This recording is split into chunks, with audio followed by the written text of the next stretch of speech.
Alright, what is up, everybody? Shadow Scout 0013 here, reporting in for another unit breakdown and list build, this time with the Snail tank, or the NR-N99 Persuader class tank droid. And, yeah, just kind of talk about it in a few different lists that you could play with it, because it seems like a very fun unit, and it's 11 health with armor, so it's awesome to me.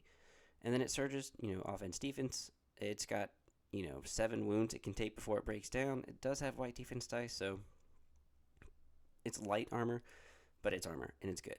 It's got 2 guns, and it's got a range 1 to 4, red, 2 black, and a white, which all do surge. And then with Arsenal 2, you'd be able to use the Ion Cannon if you're at range 1 to 2 of someone, which also has the Ion 1, Impact 1, Critical 1, Surging, and then there's a few things that you have to upgrade or equip to it. And yeah, we'll go over it in just a second. I just wanted to kind of go over a few different things with you guys. First off, if you haven't already, go ahead and head to the Discord.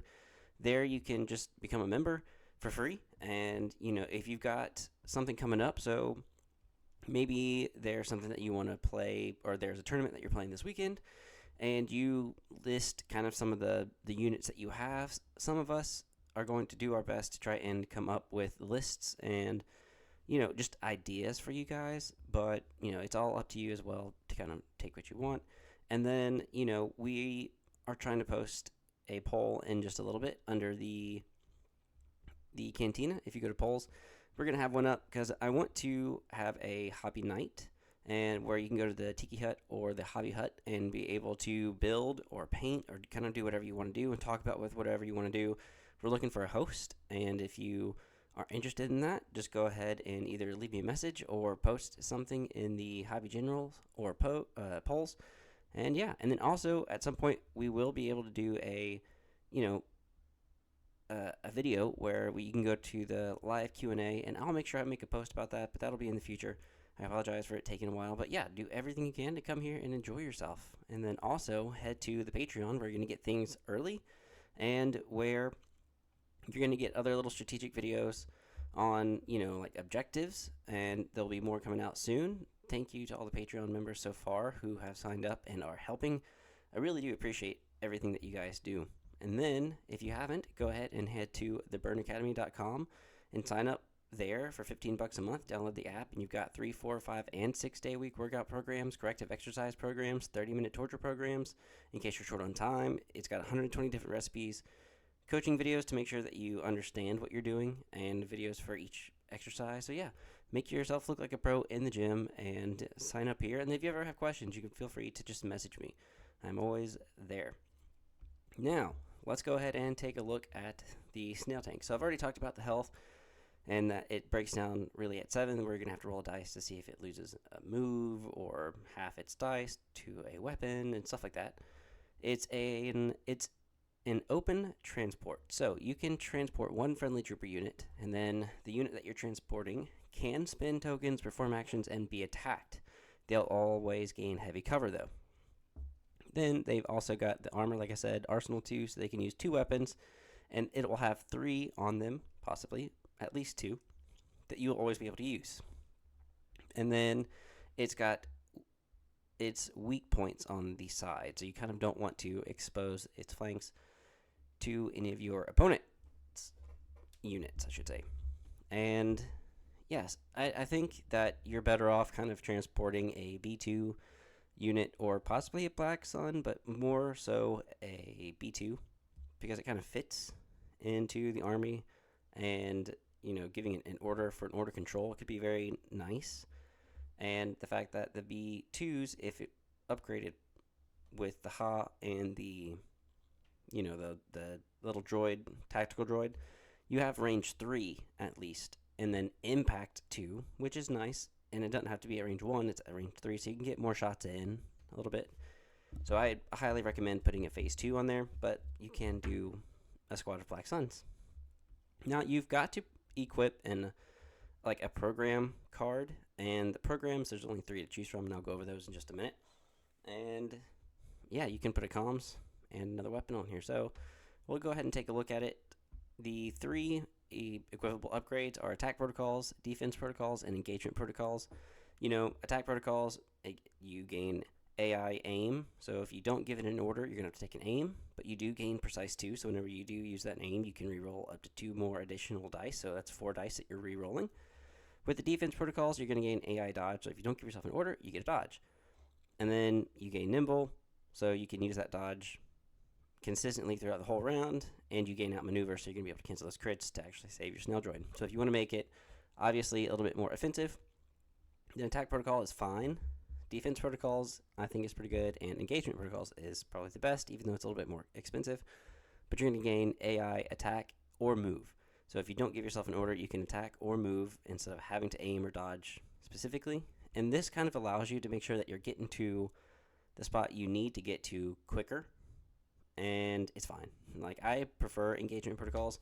If not, defense protocols is pretty good, because maybe what you do is you kind of move your Snail droid up, and then you just keep having AI dodge take over, give yourself that dodge action, and then just kind of prevent people from shooting at your army with being a line of sight blocker. So you can completely kind of hide a lot of your B1s or anything behind it, and then just, make sure that it's trying to stay alive as long as it can.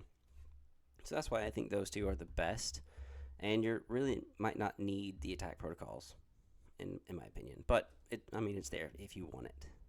Now the weapons upgrades that you can do, you've got the bunker buster shells, armor piercing shells, and the high energy shells, which you see all over the board. But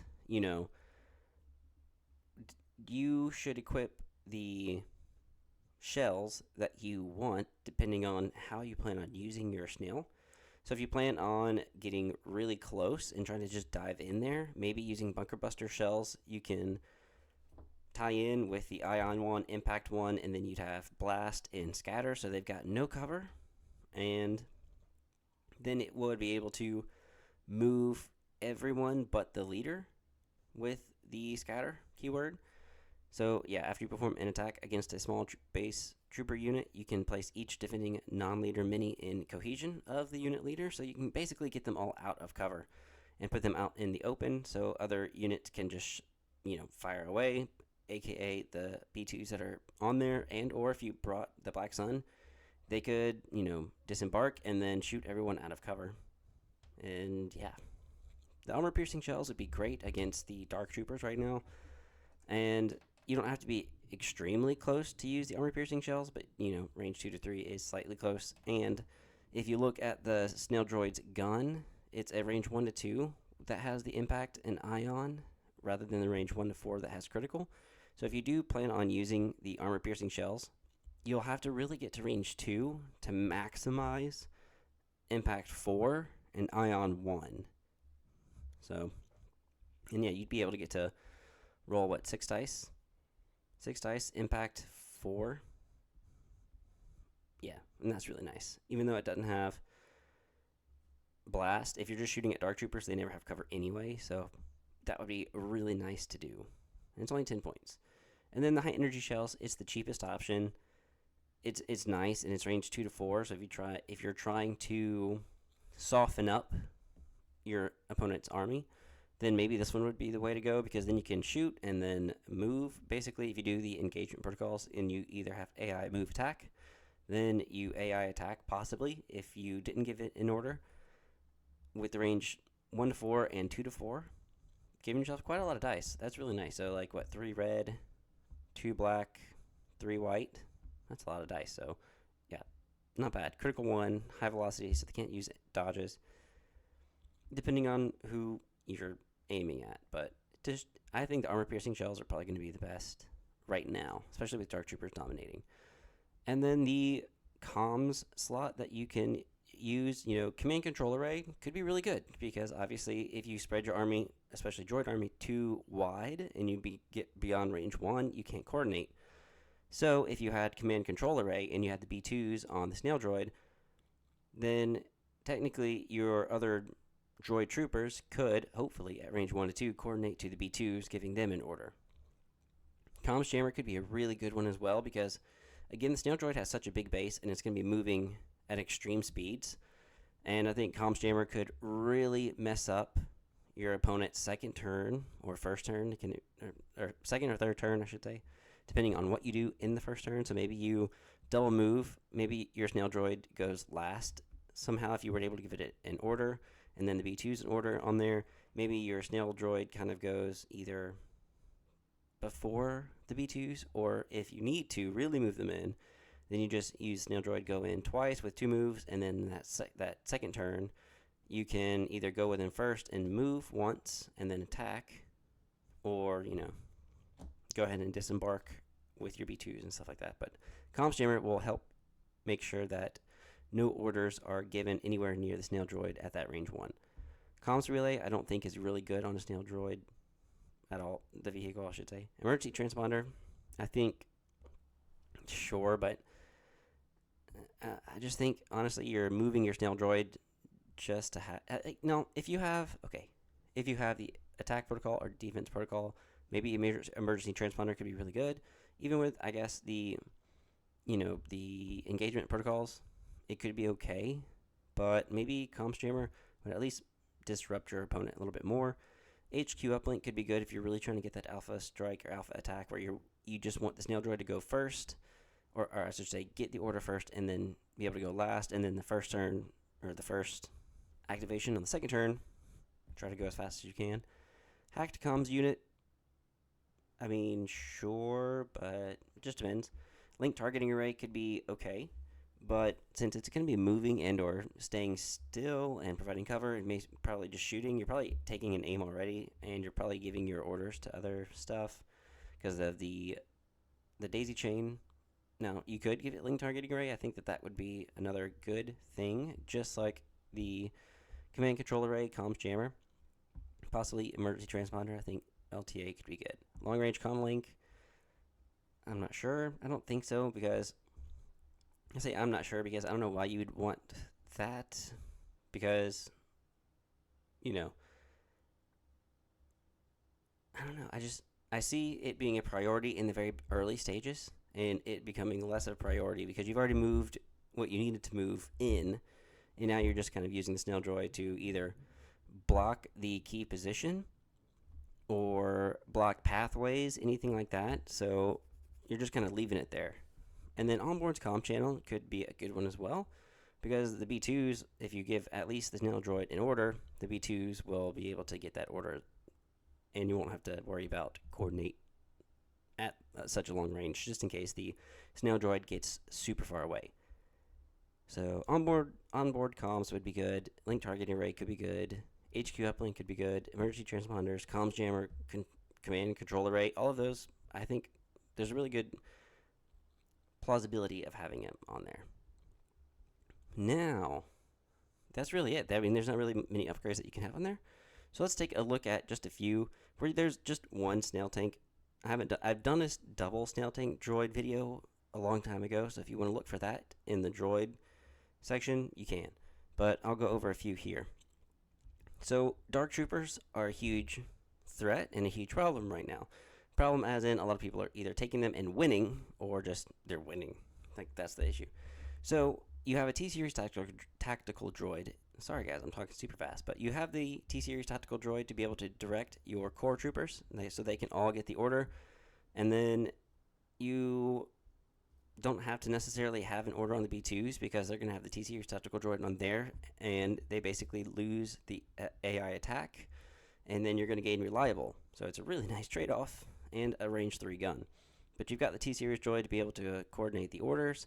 You've got 2 battle droid units with the PK series droid to be able to repair your whole army, because your whole army are droid troopers, or vehicles. So these are the best to have, and to have 2 of them in there would be very beneficial. You have a regular battle droid with the E60R rocket trooper, basically, and it's impact 2, range 2 to 4. So you've got at least the 2 impact there now. And then you've got Kalani with aggressive tactics. So whenever he gives out orders, he tries to give out the surge tokens. And then comms relay, so in case he has to get the order, he can relay it to the dwarf spider droid, and then maybe do AI. What is it? The direct AI unit. So maybe he can comms relay to the dwarf spider, and then direct AI to the other dwarf spider with link targeting array to give it an aim. And then you've got, like I said, the T-Series who is giving all of those guys in order. And then you have the super battle droids that don't really care about having an order, and the Snail droid with engagement protocols, armor piercing shells, and comms jammers to get close and just kind of prevent someone from getting an order. Now, if you don't want comms jammer on here and you don't really care for it, maybe a linked targeting array on this dwarf spider droid could be a little bit more beneficial than having the comms jammer on there. Just depends on what you really want to do. But you've got the dwarf spider with the nose mounted ion blasters, which are impact 2 each. And so you've got impact 2, and then you've got impact 4, and then you've got impact 6. Then you have even more with the B2 Haw Trooper, which is another impact 2, so 8. And then the Snail droid has a natural impact 3 with the armor piercing shells, and then another impact 1 right there. So what, impact 11, if I'm not mistaken? Let's see, yeah. So 2, 4, 6, 8, 9, 10, 11, possibly 12. Sorry, yeah, possibly 12 impact in this list if you're at range 2 with the Snail droid. So yeah, I mean, that could be really good. I'll go ahead and do that, actually. I'll just go ahead and put that on here. Yeah, and then your dwarf spider droids can soften up the dark troopers, and then the Snail droid could move either once or twice to be able to also get a shot off, and then your B2s try to shoot at the dark troopers, and you're probably halving the unit in the first turn, at least one of them. So, and you've got the PKA series droid to repair either some of the spiders or other battle droids that keep getting shot, or the B2s if they're getting shot early, or the snails if they're getting shot early. But yeah, you're just trying to move the B2s in as much as possible. And then with the breakthrough payload, key positions, or intercepts, you know, I didn't do conditions yet, but yeah, with breakthrough, I mean, you've got a massive base with the Snail droid, and then anyone trying to come at you, you've got the dwarf spider droids. Now, the spider droids only have that range 2 to 4, so you're going to kind of have to be careful. Now, they might be able to, you know, self-destruct, and they do have a melee, so if anything does kind of get close, you can use the spider droids to kind of do something. And then Kalani will be in the back, and the T-Series will probably slightly be in the back. But it just kind of depends on how you want to play it. But this is a really good impact list that I thought would be great against Dark Troopers. And, you know, with the Snail droid can really deliver those battle droids to the back line just in case. And since they've lost AI, it doesn't really matter if you give them an order. Now I have Kalani and Asajj. So Kalani again with aggressive and comms relay. Mostly because, so I have him kind of built out the same, because he's going to be giving out orders for the most part, and if, you know, he doesn't have AI, so that's why I always give him comms relay, and some of the command cards give it to him, and so I don't, or at least one of the command cards gives it to him, and so I don't want him to necessarily get it. And then you have Asajj Ventress, who you know will be in the bag as well. You've got your B2s, again, on the Snail droid, this time with the onboard comms channel, so if you do give the Snail droid an order, the B2s will be able to get that order as well. And then you've got your T-Series who can, again, rattle off orders to all the other battle droids. And then you've got 2 battle droids with the E60R. And so you've got at least some impact in this list. Let's see, 2, 4, 6, 9, 10 possibly. And then Asajj is another 2. So impact 12 possibility in this list consistently. So yeah, and then I have Asajj with force push, force choke, into the fray, and offensive stance. And then I also have her command cards, her 1-pip for Jedi Hunter to be able to get all those tokens and suppression to be able to try to do as much damage as possible. The I am fear, so she might be able to do her defensive stance and then attack, and then after she's done, at the end of her turn, you know, she can, at the end of her activation, she can perform an attack with the following weapon and just do even more damage, and it's suppressive and spray, so for each mini in the unit, you get a black dice, and she surges to crit on that. And then, yes, my master, where she can gain demoralize, the Makashi mastery, and outmaneuver, or bounty and reinforcements, and kind of do what you want with that one. And you'd have reinforcements a lot, because you could also probably divulge his other one here, Well, sorry. I don't know if you can because it would be deploy unit step, deploy unit step. I don't think you can overlap, if I'm not mistaken. And if I am, you just leave a comment down below. But yeah, that's another 9 activation list with 5 points left, where you can kind of use those 5 points to do what you want, and or maybe even give the emergency transponders to the battle droids just in case they don't get an order. Like after they've disembarked and they need an aim or dodge, or they need to remove that suppression because they're a little bit farther away, then yeah, that's fine. You can use that. 9 activations, so not the worst. Just kind of make sure Asajj stays back because, again, she seems very fragile right now. And then I have Count Dooku in a Snail. So I have Dooku with burst of speed, force push, force choke, and then the Magna Guard with the RPS. So it doesn't necessarily exhaust in its impact 2, critical 1. So you might be getting 2 to 3 crits through on armor.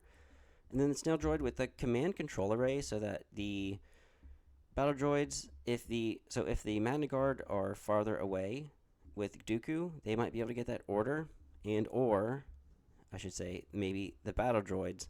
So you just use the T-Series to give all of the battle droids, including up to the Magna Guard, maybe an order. Leave the battle droids, B2s I should say, without an order. And they don't have a care in the world about AI because they've lost it with that T-Series.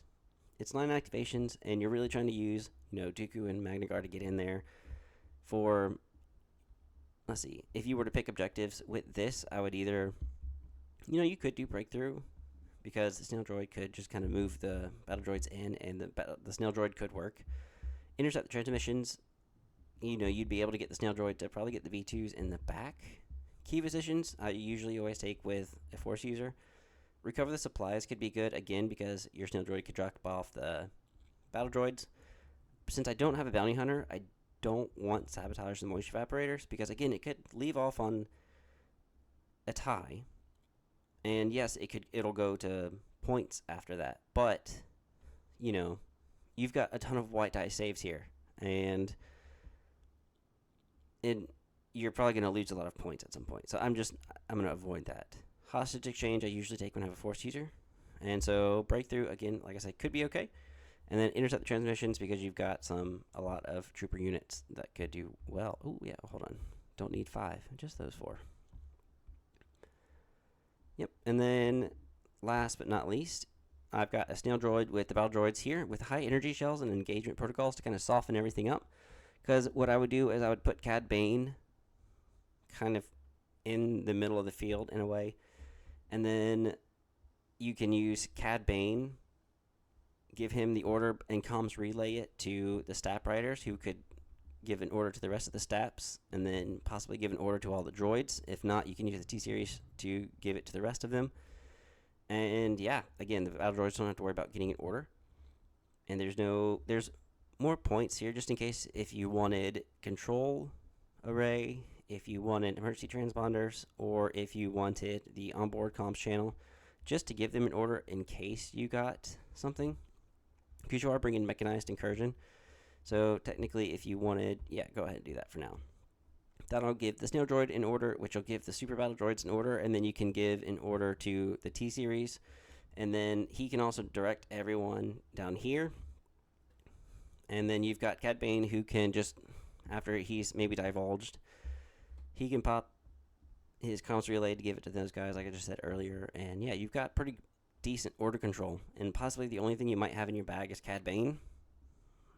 So you can always wind up going with him when you need to. And I've got the up close personal and situational awareness, because he's got that range 1 to 2 gun, and he's steady.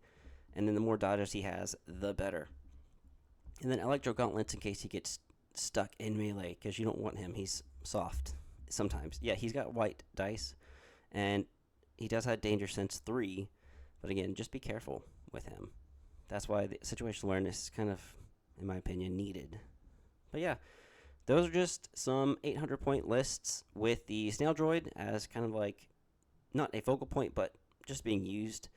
And yeah, hopefully you enjoyed it. If you haven't already, again, head to the the Discord, and become a member here, and just either submit lists, help people with lists, kind of do anything you can to just help. That's what I have it here, is for people to help each other, and for me to kind of help when I can.